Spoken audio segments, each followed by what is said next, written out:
Hello everyone, welcome to my new video. आज चाहिँ हामी महेन्द्र गुफा जस्तै नेपालमा रहेको महेन्द्र गुफा जस्तै ठाउँमा गएको थियौँ। अनि अब चाहिँ दुईजना थियौँ, जम्मा 6 जना गएको थियौँ। अब सिडी चढ्दै चढ्दै चढ्दै माथि गइरहेको थियौँ। मैले घरबाट जाँदा भ्लग गर्ने बिर्सेको थिएँ, त्यही भएर बाटोमैदेखि सुरु गरेँ। कति राम्रो भ्यू थियो। अनि हामीले सेम जुत्ता लगाइरहेको थियौँ क्या। सिडी कति धेरै थियो, गली गली मतलब स्याँ हुँदै हिँडिरहेको थियौँ क्या हामी। हिँड्ने ठाउँ अब एक्सर्साइज हुन्छ नि त, हिँड्यो भने, त्यही भएर हिँडेको त्यो ठाउँ चाहिँ माथिबाट थियो। अनि त्यसपछि मुनि चाहिँ गुफा जानु पर्थ्यो।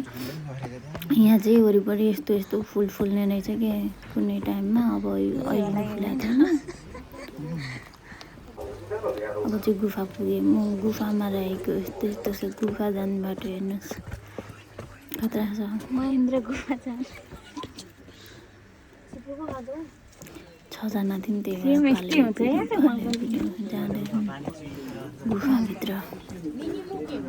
हेर्नुहोस् त के थियो के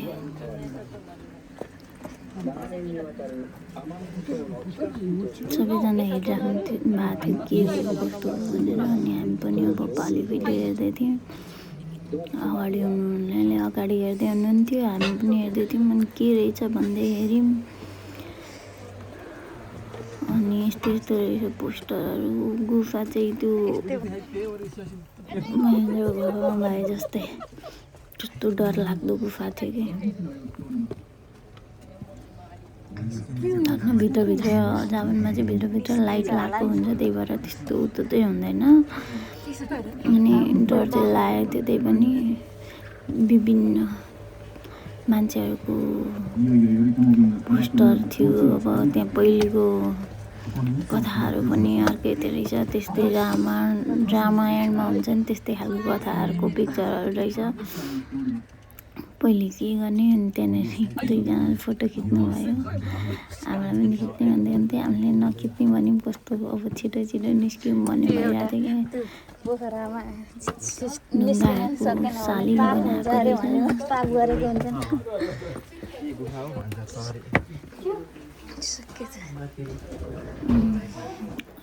त्यहाँबाट निस्किनु बित्तिकै माथि चाहिँ पसल के फेरि कस्तो दामी ठाउँ क्या। जापानले हो सोच्नु चाहिँ सोचेको हो। यहाँ चाहिँ विभिन्न तरिको शिला के मूर्तिहरू बनाएर राखेको रहेछ। पहिलेको जमानाको मान्छेहरूले अब जसरी हाम्रो नेपालीमा रामायणमा कथा थियो त्यस्तै तरिकाले यहाँ पनि अब यहाँको मान्छेहरूको कथा रहेछ। त्यही भएर मूर्तिहरू बनाएर राखेर बन्दुकहरू परिको खुकुरी तरबारहरू धेरै प्रकारको थियो। हामी चाहिँ हेरिरहेको थियौँ। अनि मेरो बुढाले चाहिँ यस्तो गरेर छ्याम मान्ने होला है भन्दै हुन्थ्यो। अनि मैले चाहिँ भिडियो गरिरहेको थिएँ। पहिलेको चिजहरूलाई कति मजाले सजाएर डेकोरेट गरेर राखिरहेको क्या। अनि त्यसपछि हामी निस्क्यौँ त्यहाँबाट। अनि घरतिर फर्किँदैछौँ। मेरो चाहिँ भिडियो गरिदिनु भएन छ क्या हो, अगाडि हुनुहुन्थ्यो। मेरो भिडियो गरिदिनु भएन क्या अरे। अब सबैजना गएको थियौँ, त्यही भएर अब प्राइभेसी भन्ने पनि कुरा हुन्छ। आजलाई यति नै। Thank you for watching.